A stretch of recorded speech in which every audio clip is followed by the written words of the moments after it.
Fala meu amigo, fala minha amiga, em especial você, aluno do primeiro ano do ensino médio regular do estado de Minas Gerais. Eu, professor Matheus, professor de História, mais uma vez estou aqui com vocês para que a gente possa trabalhar com a resolução do PET, do Plano de Ensino Tutorado. Material este, galera, que foi disponibilizado a vocês, inclusive tive acesso, pela Secretaria de Educação do estado de Minas Gerais. E galera, olha, estamos sobrevivendo a nossa maratona, como eu sempre brinco, vocês são meus sobreviventes do The Walking Dead da vida real, e chegamos aí à segunda semana do volume 6, do módulo 6, onde a temática de hoje, galera, fala sobre os partidos políticos e os sindicatos no Brasil. Nós que nos aproximamos de eleições municipais para a escolha de prefeitos e vereadores, é importante entendermos a história, porque hoje essa quantidade de partido deixa a gente um tanto quanto louco, mas é bom se a gente for compreender essa evolução. Só que antes, meus queridos, meus guerreiros, minhas guerreiras, é bom olhar para cima e entender o que está acontecendo. Galera, essa logo que aí está é a logo da Escola Online. E o que é a Escola Online para quem não conhece? Bom, gente, para quem não conhece, o projeto Escola Online, onde eu estou inserido e vários outros professores, é um projeto onde você vai estar encontrando nas mídias sociais, nas mais variadas mídias, como é o caso do Twitter, como é o caso do Facebook. Você que não já acompanha agora pelo Instagram, vejam que tem tanta coisa acontecendo, novidades, como quiz. Para você que vem fazendo o PET, você tem lá dia e horário da postagem das aulas, para você se programar, para facilitar o seu estudo. Aqui, galera, no YouTube, onde você que ainda não se inscreveu, vai lá, corre, se inscreve, dá um like, ativa as notificações. E agora uma notícia muito boa, nós estamos trabalhando também com uma plataforma. Você pode fazer o seu cadastro, onde você vai encontrar vários materiais e tudo bem dividido. Você encontra lá no www.plataformaescolaonline.com.br. Porque repara que a gente está construindo algo de qualidade e por sua causa, porque sem vocês nós não seríamos nada. E antes de a gente começar a falar sobre a questão dos partidos políticos e do movimento sindicato no Brasil, o que é de praxe a gente fazer? Bora lá, galera! Roda a vinheta!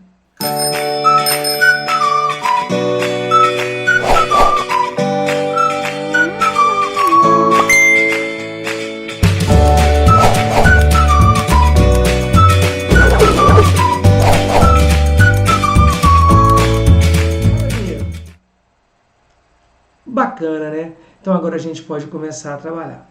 Beleza, moçada? Vamos ver. Coloquei aqui alguns conceitos que o PET nos ofereceu.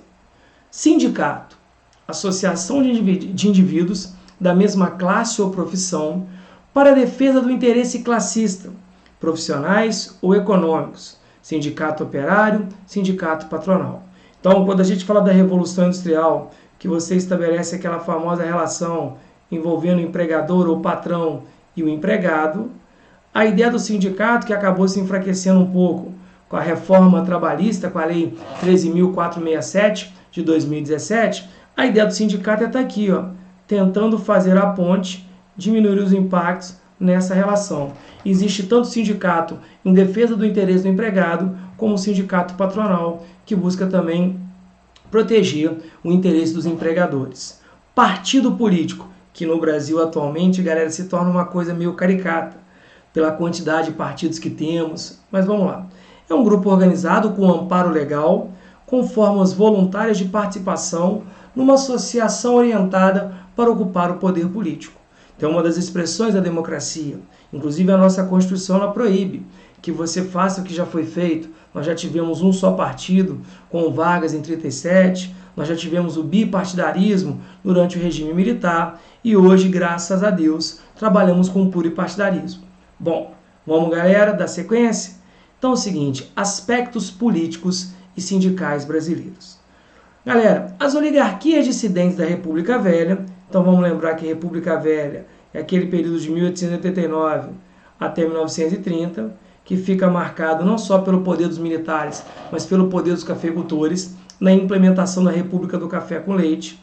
Na Revolução de 30, estavam insatisfeitas, pois as eleições eram marcadas por violências e fraudes.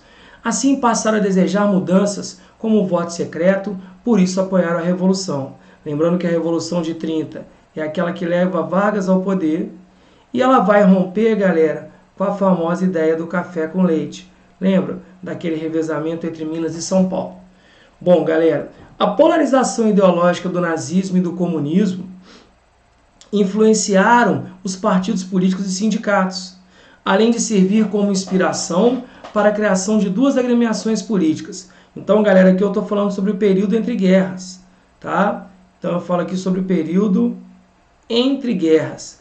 Então, entre a Primeira e a Segunda Guerra Mundial, tá? O Vargas já estando no poder, você tem duas agremiações, dois grupos políticos. Os membros do integralismo, conhecido por nós como a AIB, a Aliança Integralista Brasileira, tá? E nós tivemos também a Ação Integralista Brasileira, perdoe-me, e o aliancismo, que era a Aliança Nacional Libertadora, que era um grupo que surgiu ligado às ideias do socialismo soviético, cuja principal liderança era Luiz Carlos Prestes. Então, onde todos os dois disputavam o poder e tentaram dar um golpe em Vargas, mas foram derrotados, ainda mais em quem? O rei dos golpes, né? Então você tem aí, galera, o símbolo da Ação Integralista Brasileira, cuja saudação era Anauê, uma saudação em Tupi-Guarani. E nós temos aí, galera, um panfleto convocando a galera para fazer parte num comício da Aliança Nacional Libertadora. Então eram grupos rivais que concordavam em a mesma coisa, queriam porque queriam tirar Getúlio Vargas do poder.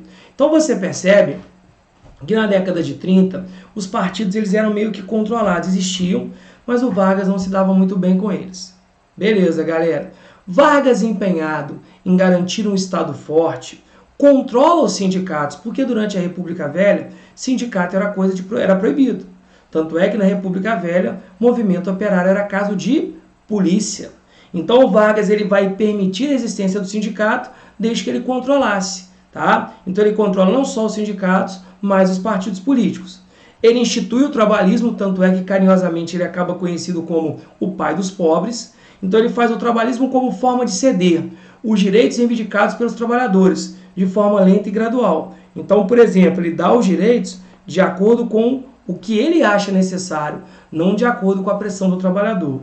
E para gerar gratidão, retribuição e o vínculo político entre o presidente e os trabalhadores, construindo a CLT, que nós conhecemos como a consolidação das leis trabalhistas, que hoje vem sendo discutida, mas quando alguém trabalha como seletista, quer dizer que ele segue a CLT, Consolidação das Leis Trabalhistas. Na mesma época, consolidou-se a política de conciliação da classe operária e o projeto de desenvolvimento nacional. No movimento sindical surge o peleguismo. Olha como é que o Vargas era esperto. Ele falou, olha, vocês podem criar sindicatos, desde que exista um sindicato por categoria. Exemplo, existiria um só sindicato de professores no Brasil, e o próprio presidente é que escolheria o líder sindical, chamado de pelego, que é esse agente sindical, vejam vocês, galera, favorável ao governo, que coloca o interesse nacional acima dos interesses das classes trabalhadoras. Então, ao invés do líder sindical ele atuar em prol da categoria, ele estava muito mais preocupado em ajudar o governo. Perfeito? Tá? Então, você tem aqui a ideia da CLT, que ela é um marco na história da política brasileira. Bom, o queremismo no fim do Estado Novo, é um movimento que queria que Vargas não saísse, teve o apoio de trabalhadores, sindicatos e do líder do Partido Comunista, Luiz Carlos Prestes. Ele mesmo que participa da coluna Prestes, mais tarde ele ingressa na Aliança Nacional Libertadora e agora faz parte do Partido Comunista Brasileiro. Então, por medo de perder direitos conquistados, lutaram para tentar manter Vargas no poder. As elites, temendo a ação das forças populares, derrubaram Vargas do poder em 45. Então, Vargas, que ele vai ficar de 1930 até 45. Então, para impedir que o Vargas desse um novo golpe, ele acaba sendo convidado a sair. Entre 45 e 64, é que os autores vão chamar de República Liberal, por nós também conhecida como República Populista. Vejam um fato curioso, galera, olha só. Nesse período, moçada, o Brasil vive uma experiência democrática. Surgiram vários partidos políticos com diferentes projetos, como o Partido Trabalhista Brasileiro, que foi articulado pelo Vargas, e o Partido Comunista Brasileiro, que é um partido que segue a diretriz da União Soviética, esses com a ideia nacionalista. E também nasce no Brasil a União Democrática Nacional, que ela tem um interesse ligado aos Estados Unidos, enquanto eu também tive o Partido Social Democrata, que era um partido que também articulado pelo Vargas, reunia as elites com um projeto de manutenção dos interesses econômicos e sociais. Então existe uma ideia de que há uma liberdade política. E essa liberdade, óbvio, todo mundo sabe, vai se encerrar em 64. Porque a partir de 64, durante o regime militar, direitos políticos foram cassados. Os sindicatos controlados, políticos perderam seus mandatos e foram impedidos de fazer oposição ao governo. Porque foi criado, vocês vão lembrar, galera, através do Ato Institucional número 2. Dentre os vários atos institucionais que nós tivemos, você vai lembrar muito do AI-5, mas o AI-2 é aquele que vai criar no Brasil o seguinte, a ideia de 2 partidos. Quem fosse favorável ao regime militar estaria ingressando na Aliança Renovadora Nacional. Quem fosse contra faria parte do movimento democrático brasileiro.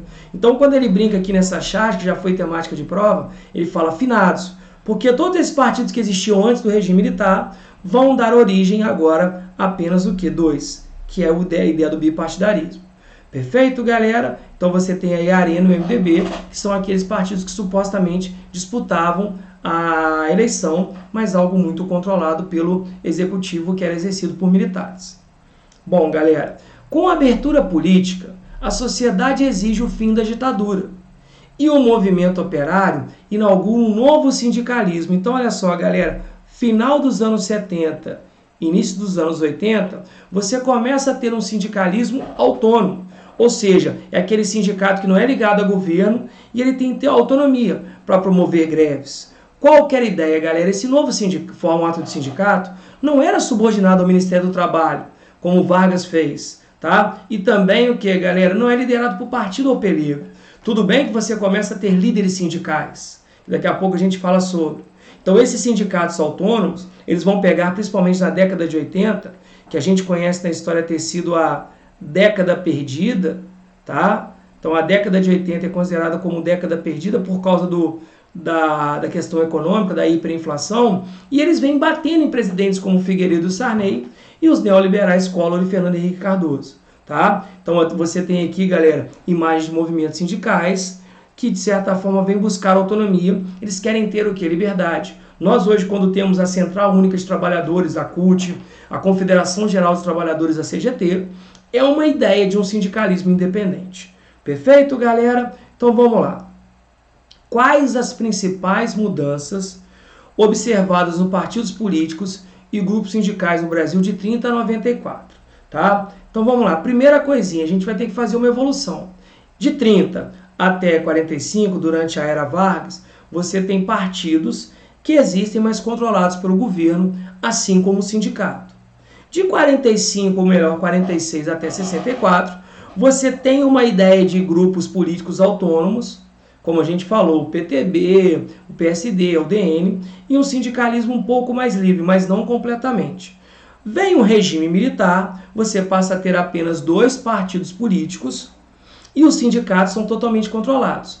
E com o fim do regime militar e a implementação da nova república, beleza, galera, de 85 até 94, você faz valer o princípio do pluripartidarismo, que é algo que nos acompanha até os dias de hoje, tá? A ideia de você ter vários partidos políticos e a ideia de um sindicalismo autônomo. Então, galera, olha só, durante a década de 30, a polarização ideológica a gente vê no texto. Isso aqui eu fiz a transcrição, tá? Então você tem 2 grupos. Então, como a gente vê, durante essa época você tem a AIB e a ANL, mas eram todos vigiados pelo governo. E os sindicatos, como a gente vê, controlados. Só que na República Populista, vejam vocês, de 46 a 64, os partidos possuem ideologias distintas e os sindicatos possuem certa autonomia, que com o regime militar isso vai deixar de existir. Beleza? No final da década de 70, você realmente tem um sindicalismo independente com o fim do regime militar, e aí você traz de volta o pluripartidarismo, que até hoje vigora. Perfeito? Então, gente, é para você entender essa evolução de toda a nossa organização política sindical. Show de bola, galera? Acho que está bem tranquilo. Então, vamos lá. O que foi o peleguismo? A gente viu a ideia do pelego, é um termo criado durante a Era Vargas. O pelego é aquele líder sindical que, como a gente percebe, ele está muito mais preocupado em sustentar e defender os interesses do Estado do que propriamente da categoria. Tá? Então, olha só, galera, o peleguismo é uma das principais características da política varguista, onde pelego é o termo utilizado para designar o líder sindical trabalhador, que faz o jogo do governo e das entidades patronais, aquele que se coloca como amaciador. Então, ao invés de ele lutar pela categoria, ele está muito mais preocupado em amenizar e fazer valer os interesses do governo. Tá? A gente coloca aqui pelego é aquele que serve de correio de transmissão entre o governo e o trabalhador, tá? Fazendo com que a política do Estado ela tenha mais aceitação do que propriamente as necessidades do próprio trabalhador. De onde vem o termo pelego, galera? Esse termo é usado muito no Sul, quando a galera trabalha com a montaria. O pelego, galera, é aquela manta que você coloca entre o lombo do cavalo e a sela. Então, reparem que quando você fala do pelego, tá? É essa mantinha aqui. Então, a ideia é de amaciar. Então, para diminuir o impacto.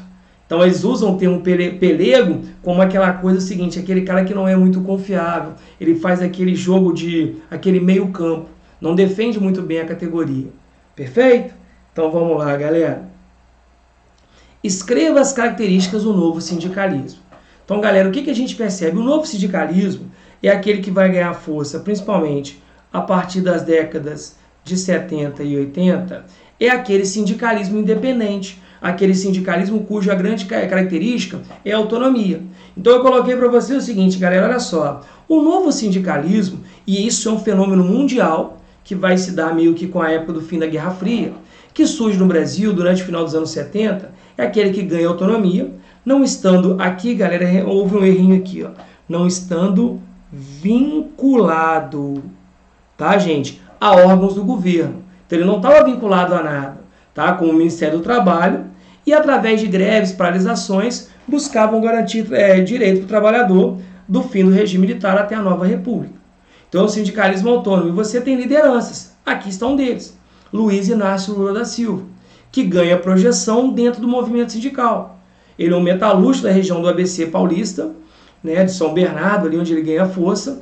E dentro dessa ideia do movimento sindical, surge também o Partido dos Trabalhadores. Tá? Nós temos aí um comício onde o Lula faz uma grande greve, uma greve que de certa forma chama muita atenção, inclusive o Lula é preso. E uma curiosidade, eu tenho aqui na Polônia, galera, a figura de um cara chamado Lech Wałęsa, que ele é o primeiro líder sindical a se transformar em presidente de um país. Todo mundo fala do Lula, o Lula é o segundo.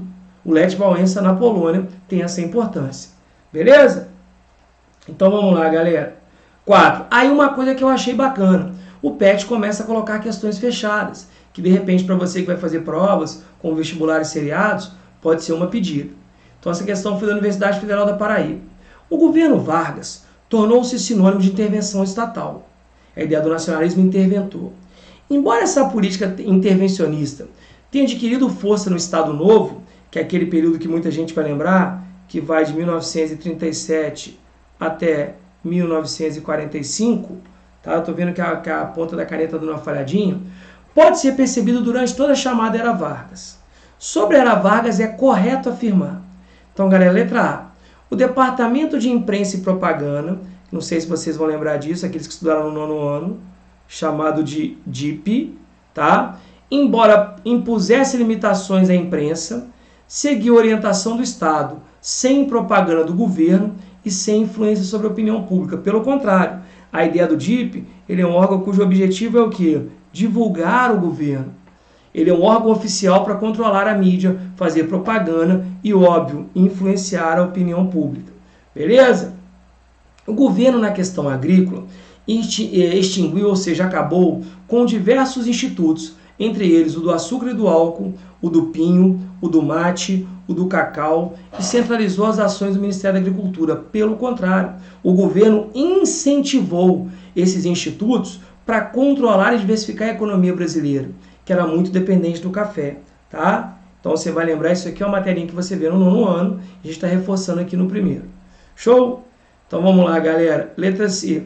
Os principais opositores do governo foram facilmente cooptados, ou seja, trazidos para o lado do governo, pela política governamental de conciliação e políticos com visões opostas, como Luiz Carlos Prestes e Plínio Salgado, que atuaram como ministros de Vargas. A gente sabe que não.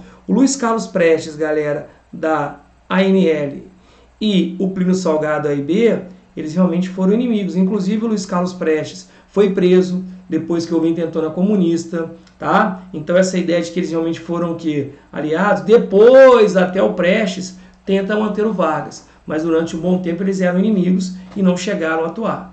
Perfeito? O movimento sindical, falar em Vargas, falar em trabalhismo, falar em sindicalismo, passou a ser tutelado já no início do primeiro governo Vargas, com a lei de sindicalização, que isso é uma coisa que acontece em 31 e permite a sindicalização dos trabalhadores.